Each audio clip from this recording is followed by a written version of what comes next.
Here we go. We're live. It's Plays and Parlays, episode 3. I'm Joe Serralo. I'm on a roll, 8-4 with my pick 6 through the first 2 weeks. Joining me, the man who knows all things Pittsburgh Steelers. It's Jarrett Bailey. What's up, Jarrett?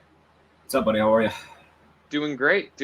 Man, I never have looked forward to Wednesday nights so much in my life as I have been this football season. I'm making money hand over fist this year. Yeah, no, I'm feeling good. I am a little bit mad at the Chiefs for ruining my parlay. I had them at -2.5. Obviously, that didn't happen. So, but other than that, no. I mean, the 49ers hit for me, which was good.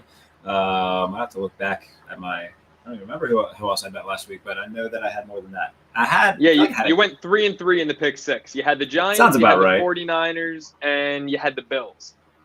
Yes, the Bills. That's who I was thinking of. So yeah, no, it was can't complain too much in terms of that. Breaking 500 is what it is. But yeah, other than that, feeling good. Especially about this week. I like the lines a lot this week. So yeah, I'm ready to dive in. Well, I hope you like them more than I do because you're 5-6-1 on your pick 6 through 2 weeks. I'm 8-4, so you got a little ground to make up. So let's jump into it. Who's making the first pick here, Jarrett? You control the buttons. That would be you, my friend. And it is the Carolina Panthers -6.5 at Houston. Thursday Night Football. This is my first Thursday Night Football play of the season. And if you're wondering why it is -6.5 and not -8, which it's showing today, well, I played it yesterday at -7.5, and I bought the point. What do I always tell you? Don't be a cheap fuck. So I bought the point. It's -6.5 at -150 odds. I just don't like rolling in that 7.5, 8-point category. Look, if Tyrod Taylor was the starting quarterback of the Houston Texans, I would be inclined to go with the home dog here plus the 8 that they're showing today. The Houston Texans, people might forget easily, they're 2-0 against the spread this season. Perfect. But Davis Mills is not a quarterback I deem trustworthy. The Carolina Panthers have arguably, you point out every week, the most improved defense in the NFL, and Sam Darnold is absolutely rolling. He's in a rhythm more so now than he's ever been throughout his NFL career now that he's working in a Joe Brady offense. So I love the Carolina Panthers. I'm sorry, but with Davis Mills at quarterback, they might pitch a shutout on the road on Thursday night. So give me the Panthers -6.5. Yeah, and we're going to touch on this game a little bit later, too, because that's a game that I like as well. So, no, definitely a good play for this week, especially a short week for both teams. But like you pointed out, Houston going with the backup Davis Mills. All right, first pick for me, I'm going to go with the Cardinals at -7.5. Jacksonville looks bad, man. Like, they do not look good at all. And, look, I know that Trevor Lawrence, he's still trying to find a rhythm. Look what he's got to work with. Like, offensively, they've got weapons. Urban Meyer has proven already that, the NFL may not be his gig. Something tells me that he's going to book it for USC. If not mid-season and pull Bobby Petrino, I think that this is going to be a one-and-done for Urban Meyer. So Trevor Lawrence has got to try to make, chicken salad out of chicken you-know-what. So he's trying his best out there, man. The defense is brutal. Teddy Bridgewater just lit him up. So, no, Jacksonville's bad. Kyler Murray just went off against a Cardinals defense who isn't terrible by any means. I think they're just kind of like a mediocre defense. Going up against the Jacksonville Jaguars defense, Kyler Murray could replicate what we just saw against Minnesota. Love this line. I know it is a little bit higher. It's in that 7.5, 7.5 range, but I think Arizona pulls it off 7.5. I'll take the points. Well, Jared, just real quick, talking about the Jaguars, you're saying that Trevor Lawrence has no weapons. So do you want to admit to everyone that you just offered me a trade, I believe yesterday in our fantasy football league, where you were trying to give me DJ Chark? I mean, I didn't say that the offensive talent around them isn't bad. I like Laviska Shenault. I like DJ Chark. It's just defensively, they don't give him any help. And Urban Meyer, as a head coach, is proving already what a non-commodity he is. So I'm not putting it on the Jaguars, players per se. I mean, yes, the defense has to step up and actually play, but offensively, I mean, I think they've got a solid core. Well, just so you know, I'm making it very clear, I'm declining the trade. There's no way you're taking Aaron Jones off my team. Yeah, no, I try to make it as nice a trade as possible. So, yeah, no way that's happening. But for my next pick, I'll agree with you on this one. I've got the Cardinals. Now, I waited until today to play this one. So I got Arizona at -7 at -115 odds. I mean, look at me. I'm going with a team favored by 7 points. Why? Because if the Cardinals were 14.5-point favorites, I wouldn't even buy them down to 14 or 13.5 this week. Arizona could win this game by 28 on Sunday. I don't care if they're on the road. The Jaguars, like you mentioned, they've got some offensive weapons, but they've got no defense at all. I mean, DeAndre Hopkins is the best wide receiver in the National Football League, and he's only third on the team in targets. Look, Kyler Murray knows what it's like to be the number one pick, Trevor Lawrence. He knows you have to pay your dues. And Kyler Murray was a lot better at adapting to the NFL, knowing that, than a kid who never lost a game in high school in the regular season, never lost a game in college in the regular season.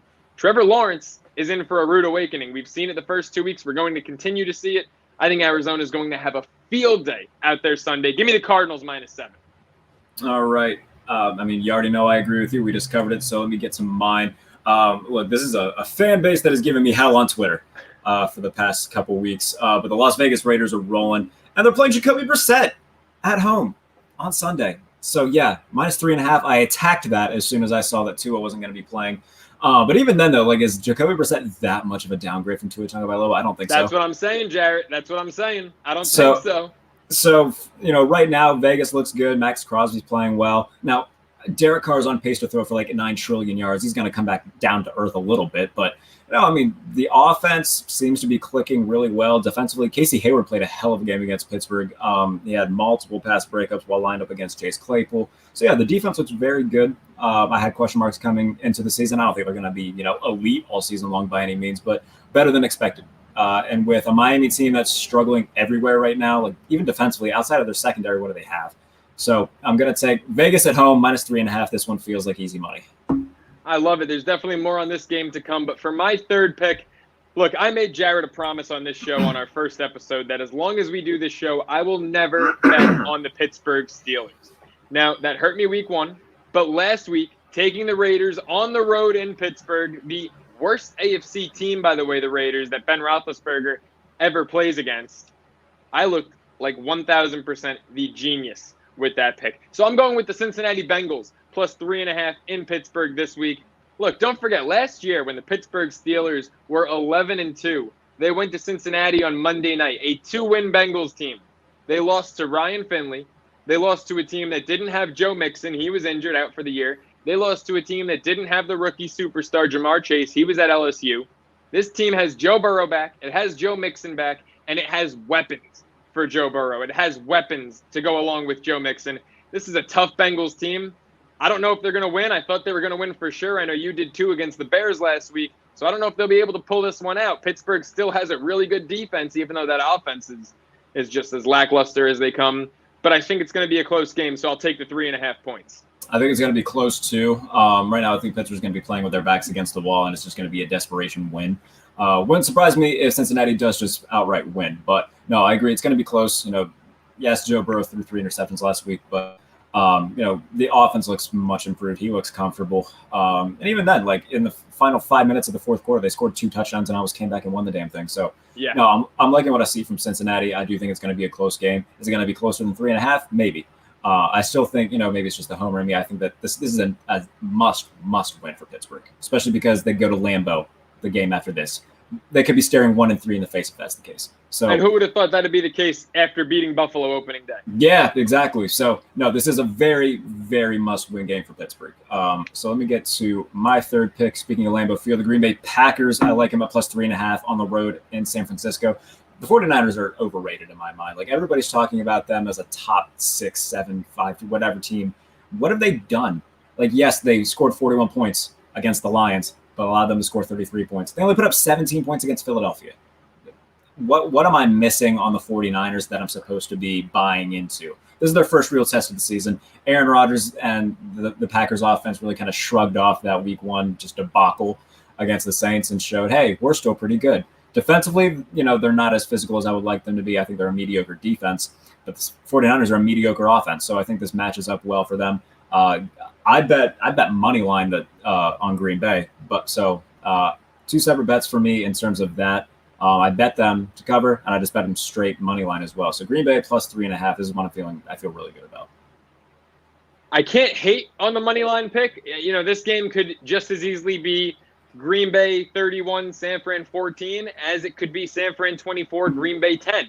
One thing to remember about Aaron Rodgers, and it's why I'm staying the hell away from this game, the California kid, Aaron Rodgers, sucks on the West Coast. 2019, he went to San Fran twice, both in prime time. One of them, of course, was the NFC Championship game. He got embarrassed both games. Went to a really bad Chargers team that same year in 2019, and got embarrassed in that game. Aaron Rodgers on the West Coast is awful.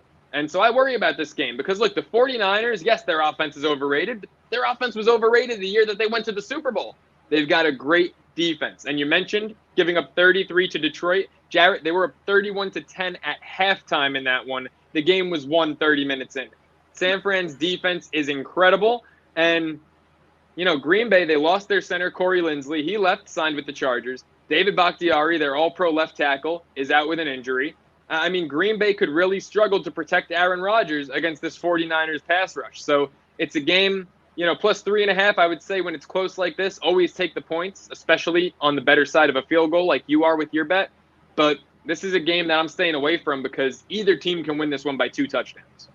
No, I totally understand anybody not wanting to commit to this just because of, one, Aaron Rodgers' history against the 49ers in general. I mean, the 49ers have had Green Bay's number.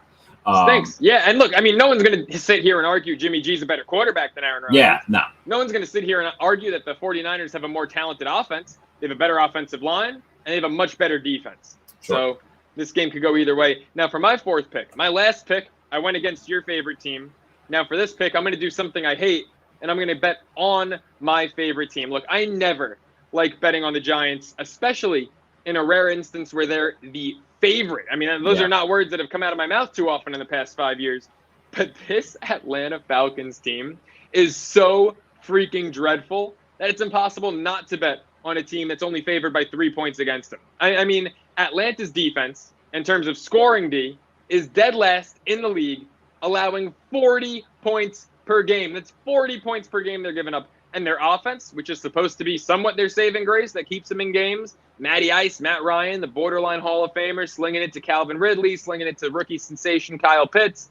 Their offense is in the bottom 9 in every category across the board. Look, the Giants have issues. That was evident. They should have had that Thursday night game in Washington in the bag. They left 11 points on the board. It was embarrassing. But the Giants can put up points against this Falcons defense. The Giants defense can limit this Falcons offense. New York's going to win. New York's going to cover, especially on Eli Manning's jersey retirement day in the Meadowlands. Yeah, I was going to say it is an important day. That's going to be a nice little celebration for Giants fans. But the Giants are a team that I just don't know what to make of. You know, Daniel Jones looked good on Thursday night. He made some throws. Best game of his career. I would agree with that. He played phenomenal. And yeah, Atlanta, they're a team that I said coming into the year they're going to be a top 5 draft pick team. They're just not good. Offensively, like Matt Ryan, his arm looks like it's falling apart right now. I mean, he can't even get it. You know, I saw an all 22 of his throw down the sideline. I believe it was to Calvin Ridley. It just looked like his arm's dead. It's sad because I love Matt Ryan, and I've defended I like him. Matt Ryan. I've argued he's a Hall of Famer, but he really finally looks done. Yeah, and you know, I think that he's kind of reaching that Phillip Rivers point of his career where it's just going to be, all right, he's still going to be a solid quarterback, but you know, the best years are behind him. So, and defensively, they're horrible. They are bad. Like Grady Jarrett's good. Their linebackers are solid. Their secondary is horrible. Secondary is very bad. So, this is a Giants team that's stacked at wide receiver in terms of Galladay or Kadarius Toney. They signed John Ross. Like they've got guys that can just really stretch the field. So I think that they're going to do it against Atlanta, especially like you said on Eli Manning's jersey retirement day. I do like the Giants as well. It's not a game that I bet on, but it's one that I can agree with. So well, that's the key right there, Jarrett. I'm sorry. Right before you get into your 4th pick, it's like you mentioned Galladay. He was the big money guy. He was the most prized free agent at the wide receiver position, and he's not really doing a whole lot. Sterling Shepard, who's having his career rejuvenated. His chemistry with Daniel Jones is taking off, and it's the kid who I've talked about since they drafted him in the 5th round out of Auburn the same year as they drafted Daniel Jones. It's Darius Slayton. I mean, look, I was mad when Daniel Jones took over in week 3 for Eli Manning. I still stand by that. That was the wrong decision. It was too early.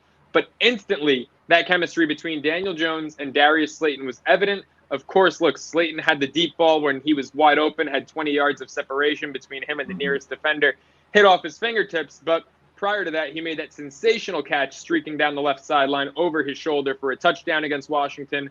So, I mean, more so than even Galladay, Tony's useless to me. I mean, I can go on forever about how that was a horrible draft pick when you have Christian Darrisaw on the board and your offensive line still sucks, but don't get me started there. But it's more Sterling Shepard, Darius Slayton, and I think the Falcons are the team, if any, to get this offensive line a little confidence and get Saquon Barkley a little confidence. And that's what they need right now. Saquon Barkley needs to have a big game because the first 2 weeks he's been relatively quiet. This will be the week.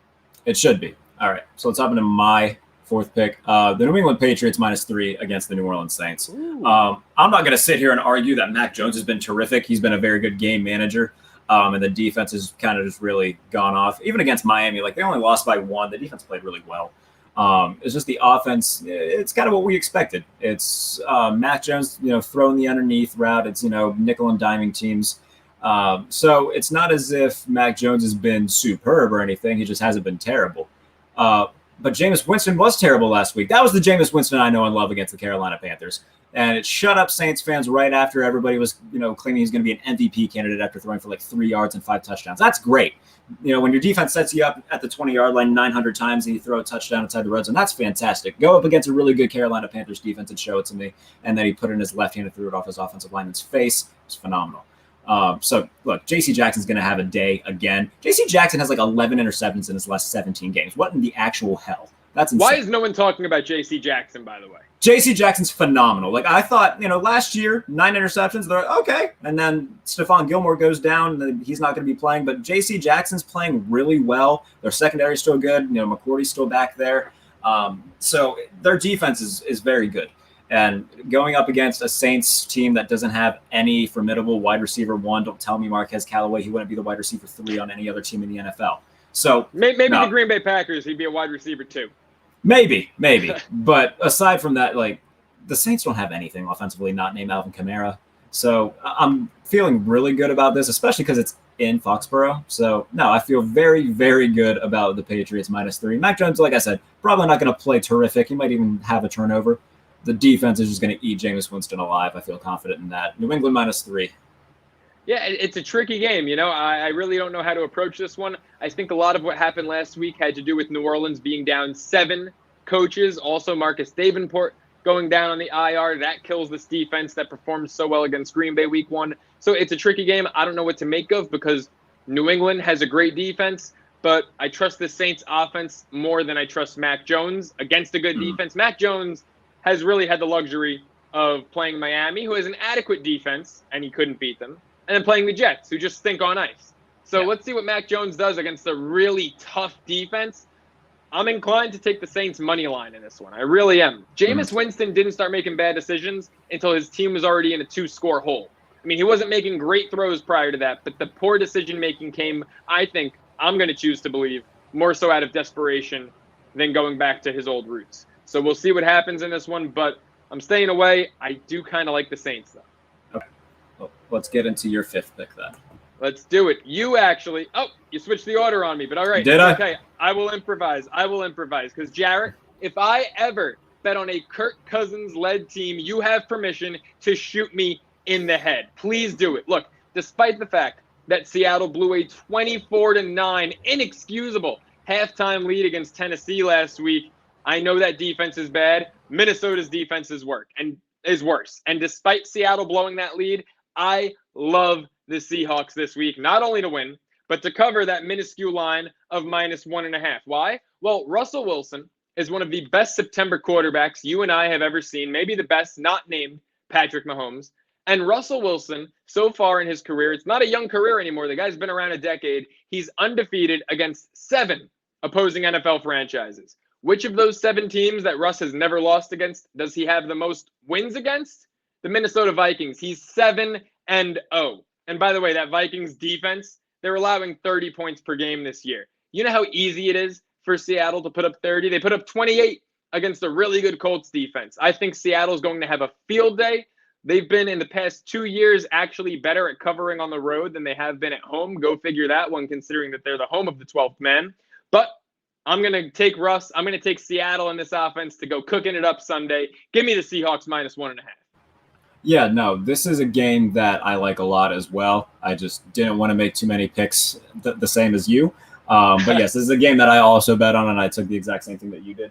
Russell Wilson, the Seahawks are going to be pissed about what happened Sunday. It's a game that they were leading 24-9, and then they blow it and lose to the Titans 33-30 in OT. Like, it just can't happen, especially at home. So they're going to be playing pissed off against a dreadful Vikings team who can't finish. So I do like the pick a lot. Russell Wilson's going to have a day. Yeah, the Vikings are worse at finishing than a frat boy with whiskey did. I mean, they can't do it. You know what? I lied to you, Joe, because I did put this pick in mine. I thought I didn't, but I did. There you go.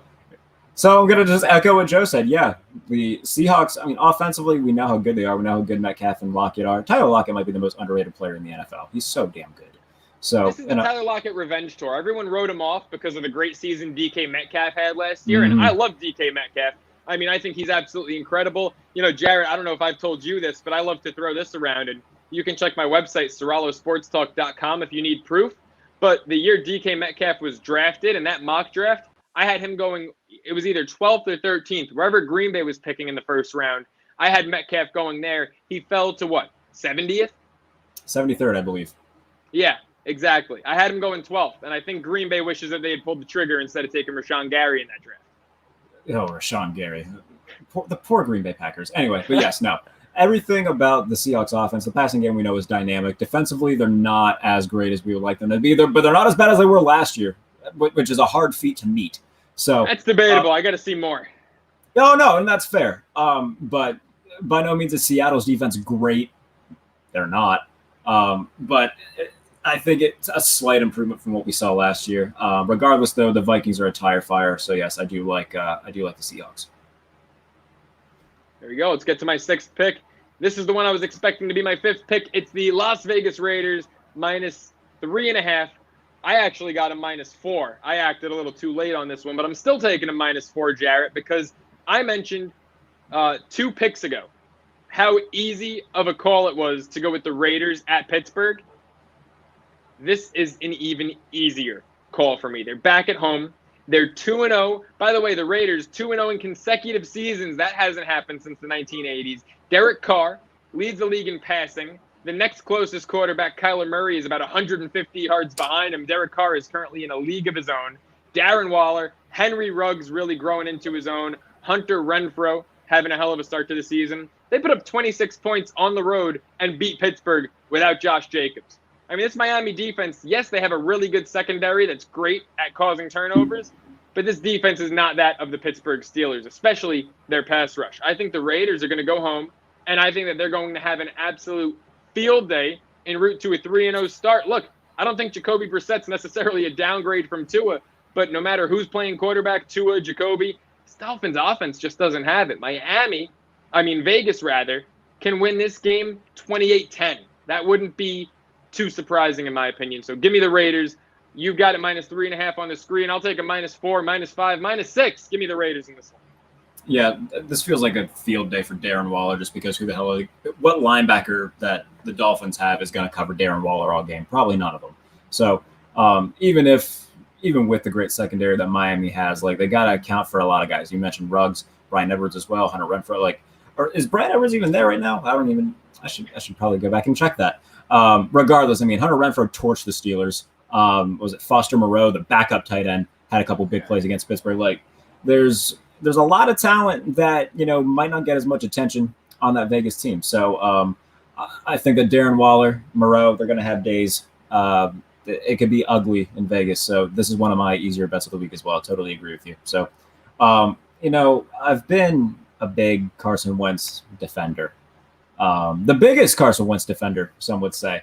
Not named Dan Orlovsky, yeah. Not named Dan Orlovsky. Yeah, it's me and Dan Orlovsky is the 2 Carson Wentz defenders left in the world. I'm going to take the Titans -5.5 against the Colts.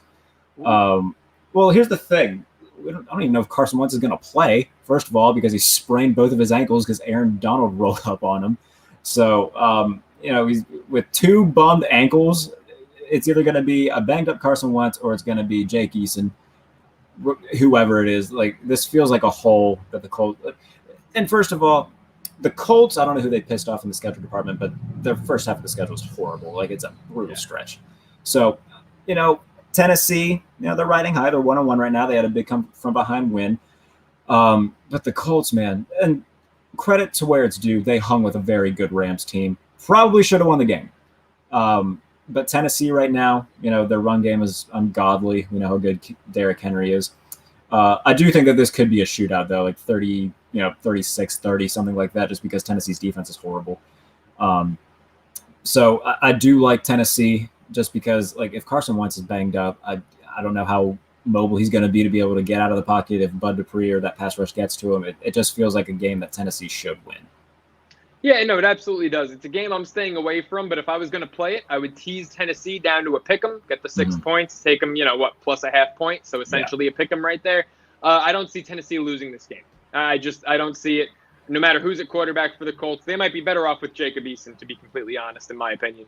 But I don't see the Titans losing. Will be interesting, though, because the Colts' strength on defense is their front seven, and so it'll be interesting to see Derrick Henry going up against DeForest Buckner, Darius Leonard, guys that are really good at stopping the run. The Colts struggle in the secondary, so Tannehill might have to air it out. But, hey, Julio looked pretty damn good against Seattle, so we'll see if Tennessee can win this one in the air. That we can. All right, let's get into our extra points then. My extra point. My underdog money line winner of the week. It's the LA Rams at home in Fox's game of the week against Tom Brady and the Tampa Bay Buccaneers. Look, I'm going with the Rams to take down the Brady-led Buccaneers for the second straight season. Last year, they did it with Jared Goff throwing for 356 yards. Who was Goff's top target in that 27-24 Rams win? Cooper Kupp. Who is the best fantasy wideout so far through 2 weeks of NFL football? It's Cooper Kupp. But wait, he's got a quarterback. He's got a Hall of Fame quarterback now named Matthew Stafford, who is off to an incredible start through 2 weeks in the season. I think Stafford's going to have a field day with this Bucs secondary. That secondary is still weak. The Tampa Bay Buccaneers are a tale of two cities on defense. They've got an incredible front seven, can take the best running back out of any game, can rush the passer like no one else, and they've got such a weak secondary. The Rams have a pretty good O-line. Matthew Stafford is just mobile enough. If he can sling it, he can win it. Look, Tampa Bay is also without Antonio Brown in this one. Just got placed on the COVID list earlier today. So you take Antonio Brown out of the equation. You take whoever Jalen Ramsey is guarding out of the equation. And Tom Brady's left with two targets, Mike Evans or Godwin, probably Godwin, and Rob Gronkowski. And the Rams defense doesn't just stop at Jalen Ramsey, but he probably is good enough to cancel out Mike Evans in this one. Aaron Donald rushing Brady. When does Tom Brady lose games? When he gets hit. This just has all the makings of a Rams victory. Look, Tampa Bay, even though they haven't lost a game since Week 12 of last season, November 29th against the Chiefs, they're not going to go 17-0.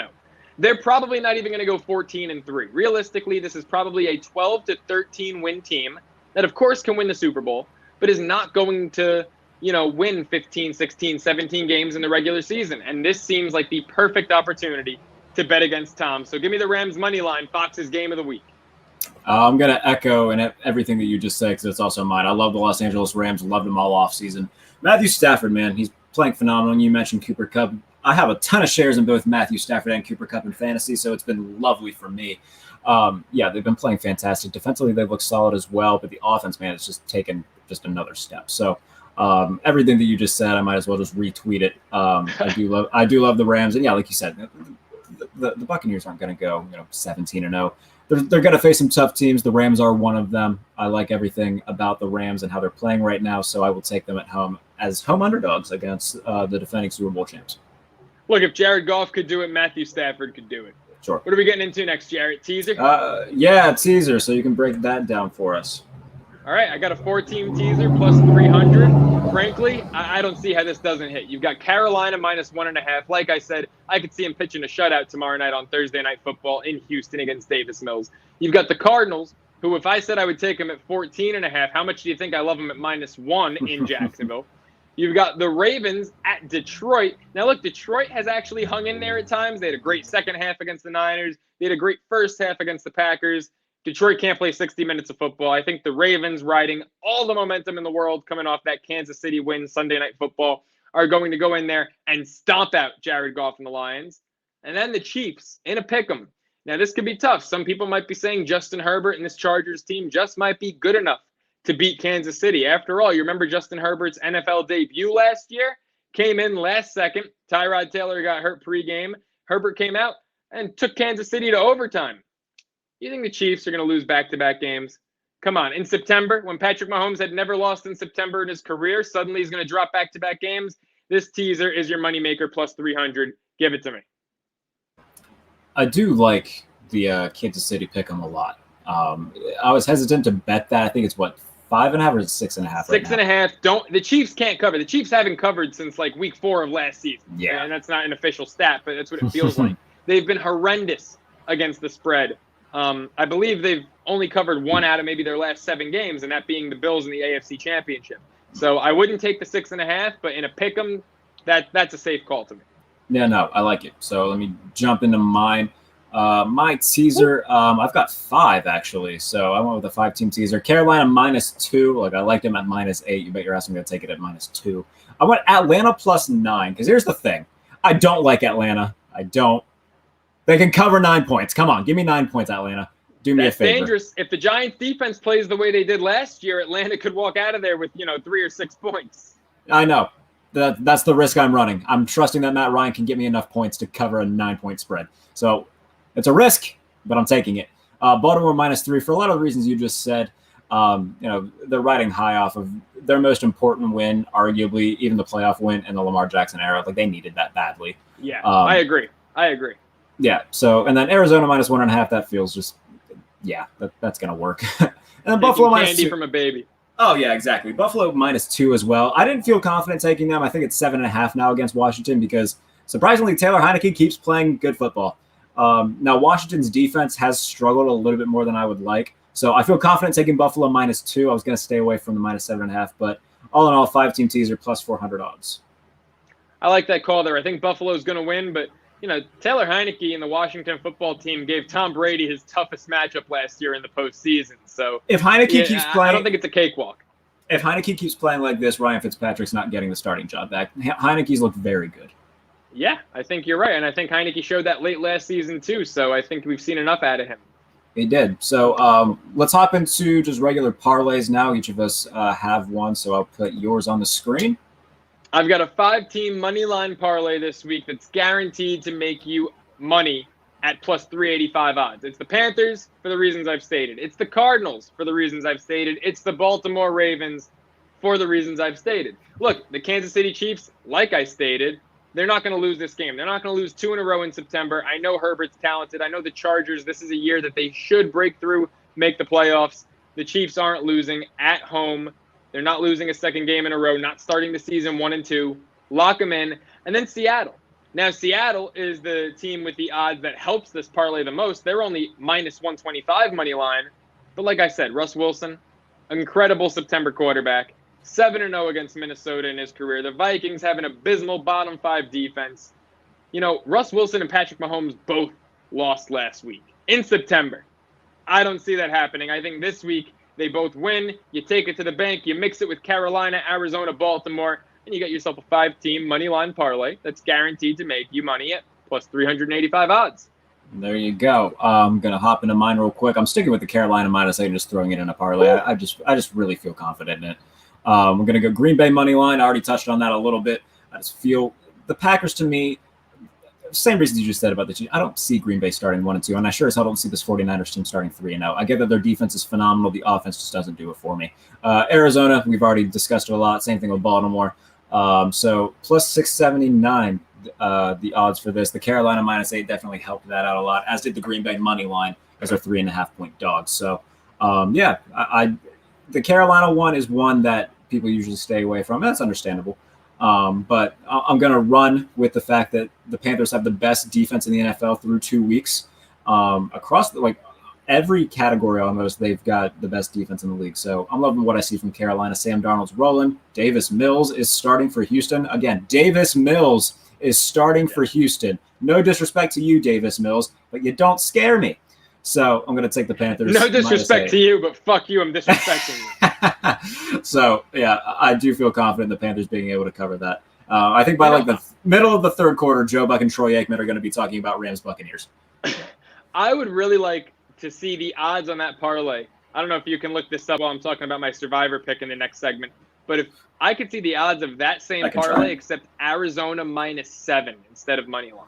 Let's check that out, because I bet that is probably a nice payday. So let me you bring up my survivor pick. I'm going to get into that while you look that up, because my survivor pick came down to either the Arizona Cardinals at the Jacksonville Jaguars or the Baltimore Ravens at Detroit. And the reason I'm going with Baltimore, look, you know why I think they're going to win. Detroit can't put together a full 60 minutes of football. Talent-wise, these two teams aren't even comparable, and the Ravens have all the momentum in the world. I mean, did you see John Harbaugh? Did you see John Harbaugh look at Lamar Jackson and say, what do you want to do? He put the ball on his own 30 in 4th down. He put the ball in the hands of his star quarterback, let him make the decision, let him take charge, and ensure that Patrick Mahomes, no matter how little time was remaining, wasn't getting a chance to drive down the field for a game-winning field goal. That takes onions, as Bill Raftery would say. So the Ravens have all the momentum in the world. I think it's a hands-down win. The reason, though, I'm going with them and not Arizona, who I also think is a lock, is simply because now I know it's early, I know it's only week 3, but you have to start thinking about the rest of the season. You look at Arizona's schedule, they've got some easy matchups the rest of the way, including home matchups that are pretty easy.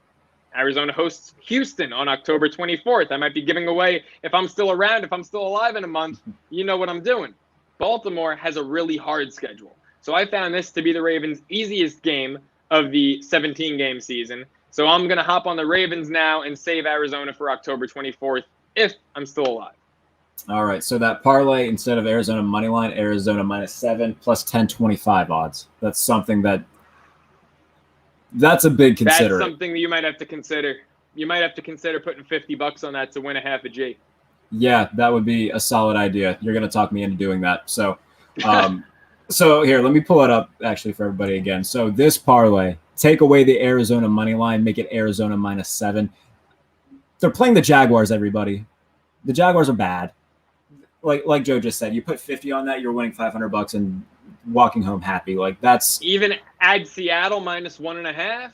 Let's see what that turns it to, because I'm sure that won't be bad. This is how you turn into a. This is why I'm a parlay addict, Joe. And this is called being a degenerate. That's fair. So hold on, let me find where the Seattle game is, if I can find it, and then we'll add. There it is. Seattle -1.5. God damn it, Joe. What are the odds? Plus 2047. So plus 2050. Yeah. So you put $50 on that, you win a G. Yeah. We're doing it. We're doing it this week.